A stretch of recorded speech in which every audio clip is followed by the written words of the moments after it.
They say that in Lagos, the city of dreams and broken promises, a person's worth is measured not by the content of their character, but by the weight of their wallet and the shine of their shoes.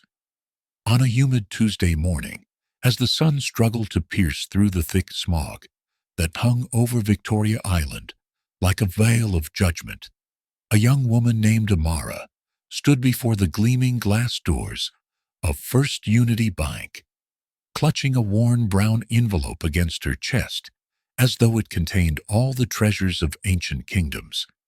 Inside that envelope was 50,000 naira, every coin, every crumpled note, saved over 2 years of waking before dawn, to scrub floors, polish desks, and empty trash bins in one of the tallest buildings in West Africa. To the world, she was invisible, just another cleaning woman in a faded blue uniform that had been washed so many times the fabric had grown soft and thin. But to herself, on this particular morning, she was something more. She was a woman about to claim her place in the world of the worthy, a woman about to open her first bank account, a woman about to prove that poverty is a condition, not an identity. Her hands trembled slightly as she pushed open those heavy doors, not from fear, but from the weight of hope itself. What Amara did not know, could not have known, was that parked across the street in a black Mercedes SUV with tinted windows so dark they seemed to swallow light itself, sat Chidi Okafor, the billionaire owner of Okafor Towers, the man whose office she cleaned every morning with the kind of care most people reserve for sacred spaces, and he was watching her with an intensity that would have made her heart stop if she had known. To understand this moment, you must first understand who Amara was before she stepped into that bank. She had come to Lagos 3 years earlier from a small village in Enugu state, where red earth roads turned to rivers during rainy season and opportunities were as scarce as electricity. Her father had died when she was 12, her mother when she was 19, and the small inheritance they left, a patch of farmland and a rusting bicycle, had been claimed by uncles who saw her as nothing more than an orphaned burden. With only a secondary school certificate and dreams too big for village life, she had boarded a bus to Lagos with 3,000 naira sewn into the hem of her dress and a promise to herself that she would never beg, never steal, never compromise the values her mother had taught her, even if the world tried to grind her into dust. The first year had been brutal.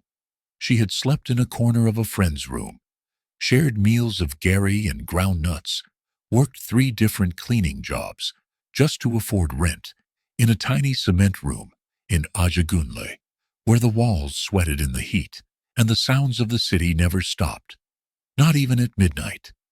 But Amara possessed something that poverty could not touch, a quiet dignity, an unshakable belief that hard work and good character would eventually be rewarded, and a smile that could light up even the darkest corridor of Okafor Towers at 5 in the morning.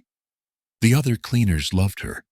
The security guards tipped their hats to her, and even the snobbish executives who barely noticed the help would sometimes pause when they saw her, wondering why a woman in a cleaning uniform carried herself like royalty. Chidi Okafor had first noticed Amara 8 months earlier, on an ordinary Wednesday morning that would turn out to be anything but ordinary. He had arrived at his office at dawn, as was his habit, to review contracts in the silence before his empire woke up and began demanding his attention. Through the one-way glass that separated his private office from the main floor, he had watched her clean. Most cleaners rushed through their work, eager to finish and move on. But not this one. She had dusted each frame on the wall, as though the photographs inside mattered, straightened his desk with careful precision, and when she thought no one was watching, she had paused before his bookshelf, running her fingers along the spines of the volumes there, with a longing so profound it had made his chest tighten. Then she had done something that changed everything. She had noticed a book, lying face down and open, its spine stressed, and she had carefully placed a bookmark inside and set it upright with the kind of gentle reverence most people reserve for holy texts. It was a small thing, a gesture no one else would have noticed, but Chidi had noticed because he knew that only someone who truly loved books, who understood their value beyond their price, would treat them that way. And in that moment, something in his carefully constructed world had cracked open. For 8 months after that, he had watched her, not with the predatory gaze of a man seeking conquest, but with the wondering eyes of someone who had forgotten that goodness still existed in the world. He watched how she encouraged the younger cleaners, how she shared her lunch with the security guard who forgot his, how she never complained, even when executives spilled coffee and expected her to clean it without apology. He learned her schedule, her habits, the way she hummed old gospel songs while she worked, and slowly, without even realizing it, he fell in love, not with her beauty, though she was beautiful, but with the light she carried in a world that had tried so hard to extinguish it. But Chidi Okafor was not a man who acted on impulse or emotion. He had not become a billionaire by the age of 32 by following his heart. He had clawed his way up from nothing, from a childhood in a village, not unlike Amara's, from a youth spent sleeping in bus stations and eating once a day, from years of being kicked out of shops, denied service, laughed at by people who judged him by his torn clothes and rough hands. He had built his empire on steel determination and cold calculation, and he had promised himself that he would never again be vulnerable, never again give anyone the power to hurt him the way poverty and rejection had hurt him. So instead of approaching Amara directly, instead of declaring his feelings like some character in the Nollywood films his sister loved, he had tested her, quietly, subtly, in ways she never suspected. He had his HR department offer her a raise, which she refused, saying she had not earned it yet. He had arranged for a wealthy client to accidentally drop a wallet near her cleaning cart, a wallet stuffed with 200,000 naira, and Amara had run 3 floors to return it without taking a single note. He had even, in his most shameful moment, instructed his personal assistant to offer her money in exchange for information about his private life, and she had looked the woman straight in the eye and said, "My poverty does not make me a thief or a spy, madam." Each test she passed made him love her more and fear more deeply that perhaps she was too good for a man whose hands, though now clean and manicured, had been dirtied by the compromises necessary to survive in a ruthless world. And so he had remained in the shadows, watching, waiting, wondering if fate would ever give him the courage to step into the light. Inside First Unity Bank, Amara stood in line behind 3 other customers, each dressed in the kind of expensive agbada and flowing gel that announced wealth before words were even spoken. The air conditioning was so cold, it raised goosebumps on her arms, and the marble floors gleamed so brightly she could see her reflection. A small, thin woman in a faded uniform that had seemed perfectly respectable when she left home, but now felt like a costume of shame. She told herself that money was money, that the 50,000 naira in her envelope was earned through honest labor and therefore as valuable as any amount carried by the people in silk and gold. But when she finally reached the counter and the young teller looked up, the expression on his face made her stomach drop. It was not quite disgust, not quite amusement, but something in between. A look that said she did not belong here, that she had made a mistake, that someone like her should know better than to waste the time of people with real business. "Yes," the teller said, the single word dripping with impatience. Amara straightened her spine, lifted her chin, and spoke in the clear, educated English her mother had insisted she practice every evening by lamplight. "Good morning, sir. I would like to open a savings account, please." For a moment there was silence. Then, like a crack spreading across ice, she heard it. Laughter. Soft at first, a giggle from somewhere behind her, then louder, spreading like a disease through the bank. The teller's lips twitched. "Madam, are you sure you are in the right place? It's First Unity Bank, not a microfinance office." Heat flooded Amara's face, but she refused to look away. "I've money to deposit, sir. 50,000 naira." She placed the envelope on the counter with hands that did not shake, though her heart was hammering against her ribs like a trapped bird. What happened next would haunt Amara in the weeks that followed, playing in her mind like a film she couldn't stop watching. A woman emerged from an office behind the tellers, Mrs. Ngozi, the bank manager, a woman whose own mother had been a market trader, but who had climbed high enough to forget where she came from. She was large and imposing, dressed in an Ankara print suit that probably cost more than Amara earned in 6 months, and her face was set in an expression of offended propriety, as though Amara's very presence had contaminated the air. "What is this noise?" Mrs. Ngozi demanded, her voice carrying through the bank, like a judge pronouncing sentence. The teller gestured weakly toward Amara. "This woman says she wants to open an account." Mrs. Ngozi's eyes traveled slowly from Amara's worn shoes to her faded uniform to the envelope on the counter, and in that gaze, Amara saw everything she had spent her life trying to escape: judgment, dismissal, the cold calculation that reduced human beings to their bank balances and postal codes. "My dear," Mrs. Ngozi said, her voice dripping with false sympathy that was somehow worse than open cruelty, "this bank serves a certain class of clientele. We have minimum balance requirements. We have standards. We have a reputation to maintain. Perhaps you would be more comfortable at one of the community banks. Yes, they are more suited to people in your situation." The words hung in the air like poison. Around them, customers had stopped their transactions to watch the entertainment. Someone was recording on their phone. The security guards had moved closer, hands on their belts, ready to remove a problem. And Amara, who had endured so much in her 24 years, who had buried her parents and survived betrayal and hunger and the daily indignities of poverty, felt something inside her crack.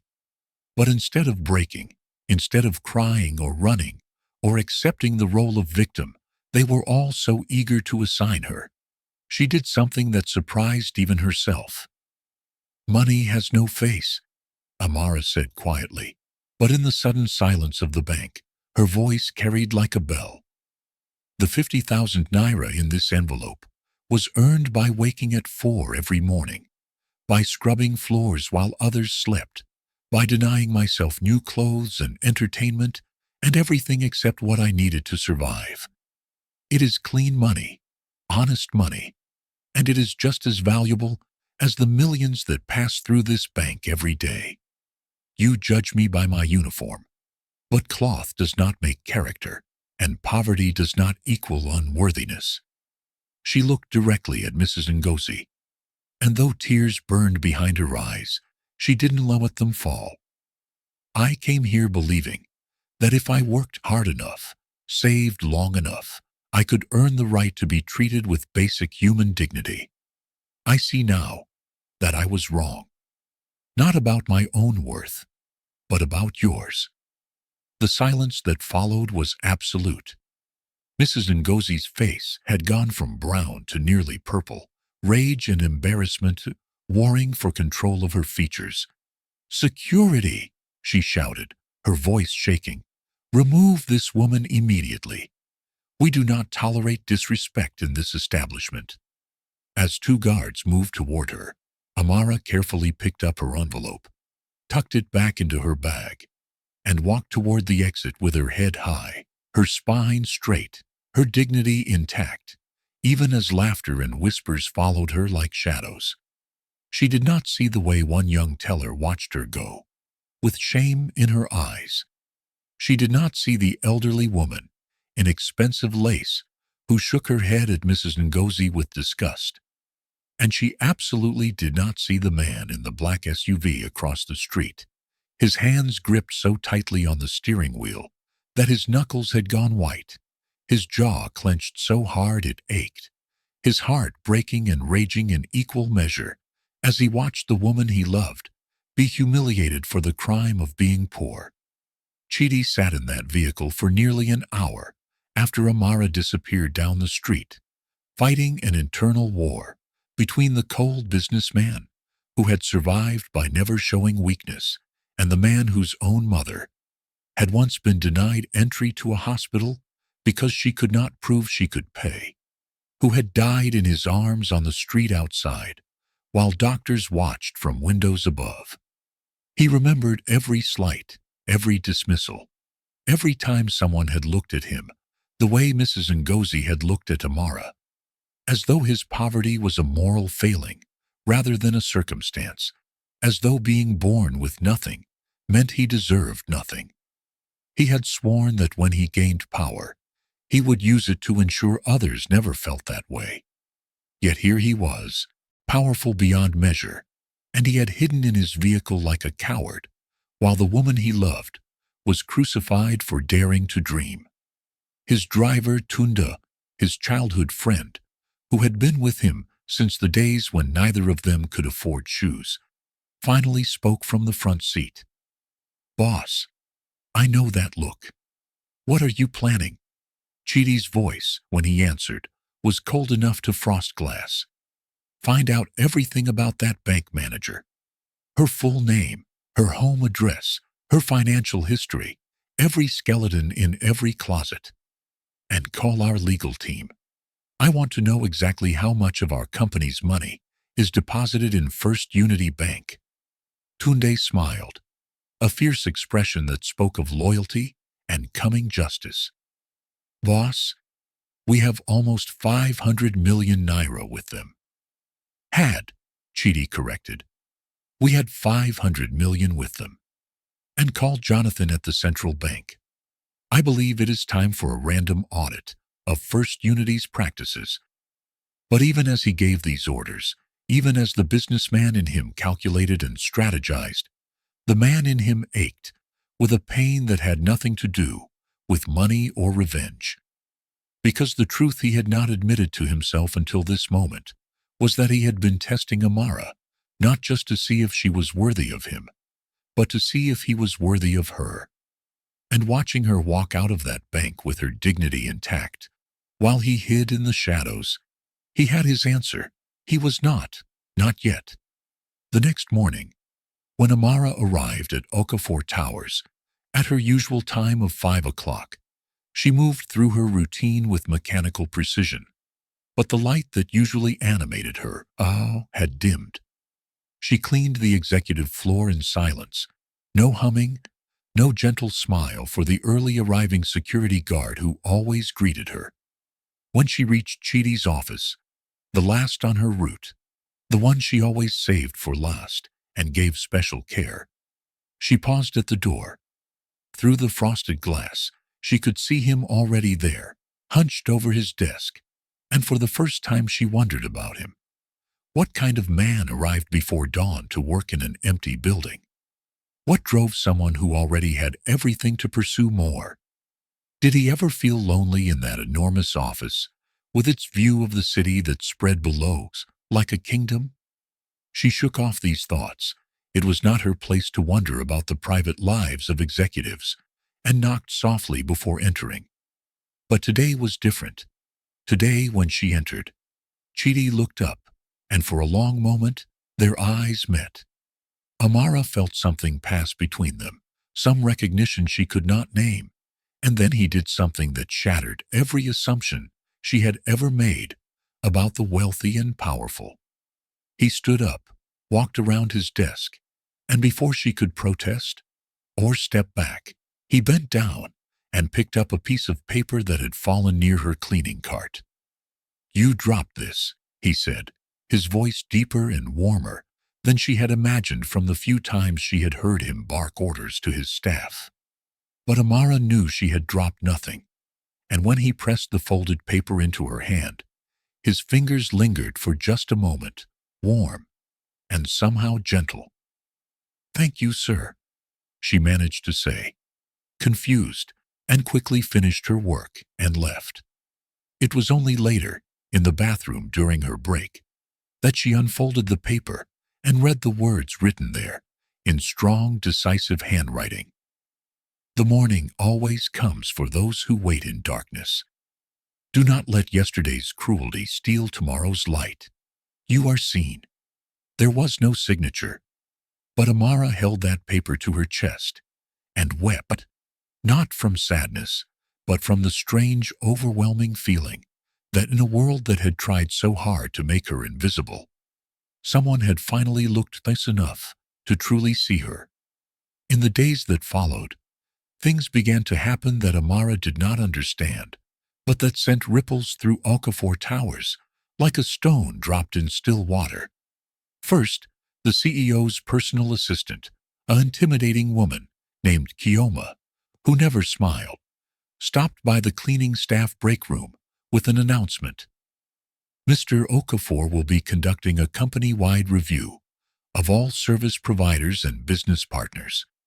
If any of you have experienced poor treatment from any of our associated businesses, there will be a confidential box where you can report it." The cleaners looked at each other, puzzled. Why would a billionaire care about how security guards and cleaners were treated by external businesses? But Amara said nothing, though her heart had begun to beat faster. Then came news that First Unity Bank was undergoing an emergency audit by the central bank, that irregularities had been found, that the branch manager, Mrs. Ngozi, had been suspended pending investigation. The security guards gossiped about it during their rounds, wondering aloud what kind of corruption could warrant such swift action. And then, on a Friday afternoon when the sun was setting over Lagos and painting the glass towers gold and crimson, Amara was called to the HR office. Her heart sank. This was it. Somehow her confrontation at the bank had gotten back to management, and she was being fired. She had been foolish to speak up, foolish to think that defending her dignity was worth risking her livelihood. But when she entered the HR director's office, the woman behind the desk was not frowning. If anything, she looked impressed. "Miss Amara," she said, "Mr. Okafor has requested to see you in his office. Immediately." The world tilted. "Me? Are you sure?" "Quite sure. Go now, please. He is waiting." As Amara rode the elevator to the top floor, her mind raced through 1,000 possibilities, but none of them prepared her for what she found when his secretary ushered her into his private office and closed the door behind her. Chidi stood by the floor-to-ceiling windows that overlooked the city, his back to her, his hands clasped behind him, in a posture that somehow managed to look both powerful and lonely. For a long moment he said nothing, and Amara stood frozen near the door, afraid to speak, afraid to breathe. Then he turned, and she saw his face clearly for the first time. And strong features that spoke of both Igbo and Yoruba heritage, eyes that had seen too much too young, a mouth set in a line that suggested he had forgotten how to smile. He was younger than she had realized, maybe only 7 or 8 years older than her, but he carried himself with the gravity of someone who had lived several lifetimes. "Sit, please," he said, gesturing to a chair that probably cost more than her yearly rent. When she hesitated, he added more softly, "Please, Amara. I am not going to hurt you." The sound of her name in his mouth made something flutter in her chest. She sat it, perched on the edge of the chair, her hands folded in her lap. Chidi returned to his desk, but did not sit. Instead, he opened a drawer and pulled out something that made no sense. A single worn shoe. A man's shoe. So old and damaged, it looked like it might crumble to dust. "I know what happened at First Unity Bank," he said without preamble. Amara's breath caught. "I know, because I was there.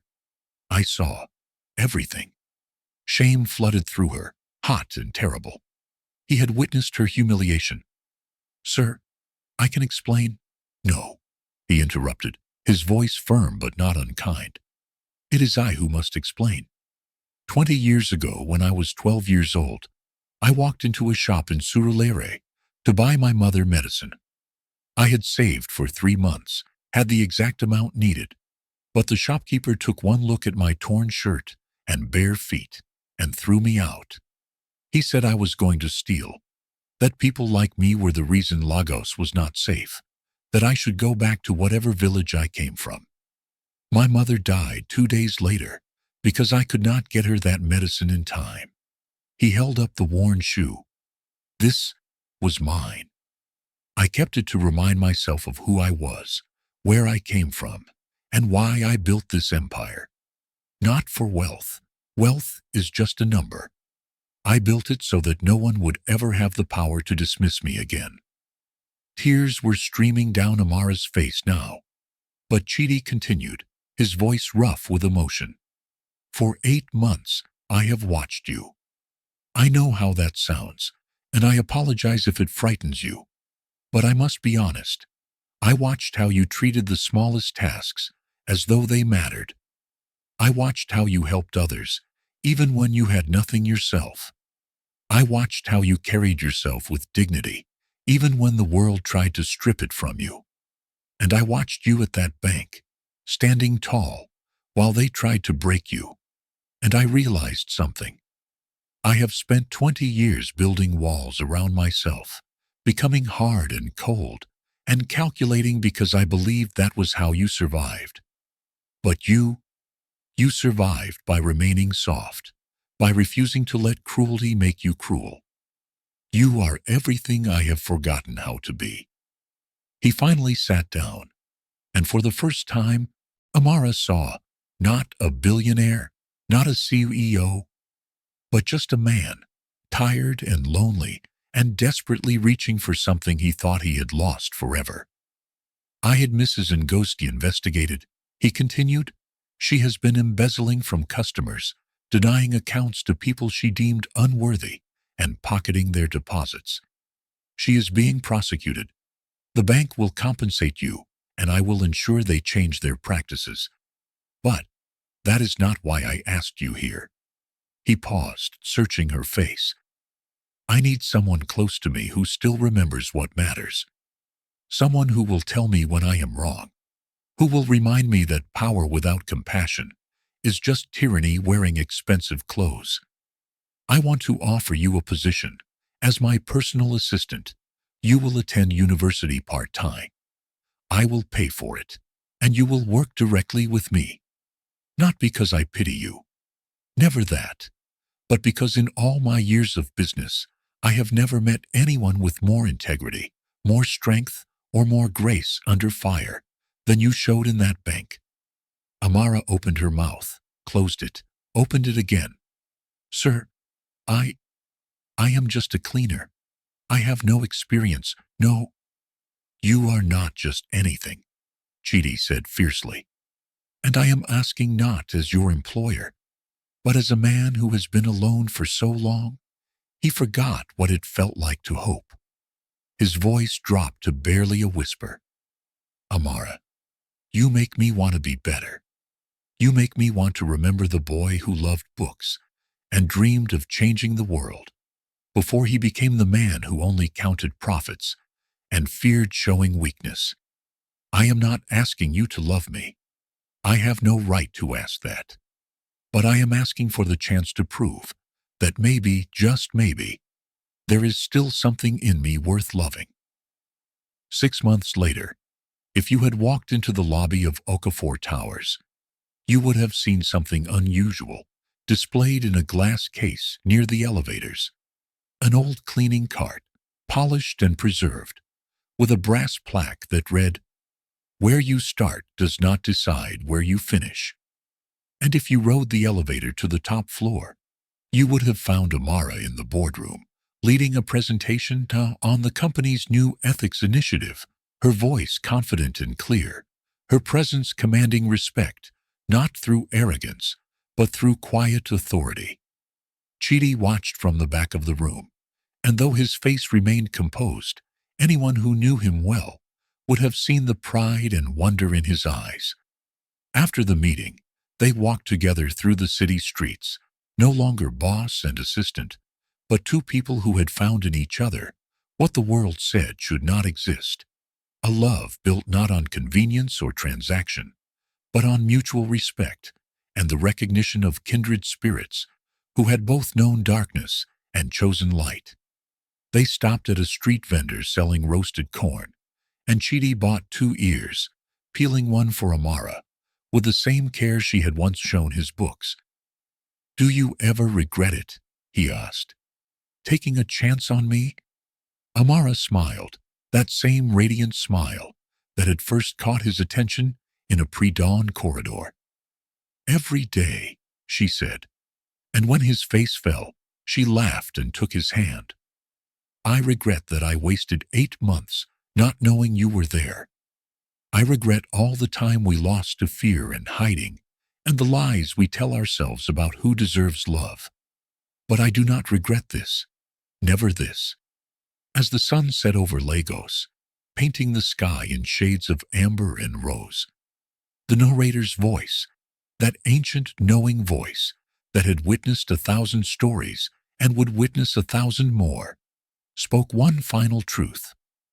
"Our elders say that a golden wrapper cannot sweeten bitter cola, and rags cannot spoil honey. The world will always judge by what it can see: the clothes you wear, the car you drive, the size of your bank account. But destiny, which sees deeper than any human eye, rewards not what you have, but who you are." And sometimes love is born, not when someone lifts you up, but when someone sees that you were already standing. Never forget this, children of the soil. The morning always comes for those who wait in darkness, and true wealth is measured not by what you hold in your hands, but by the purity you carry in your heart. For in the end, we are all just walking each other home.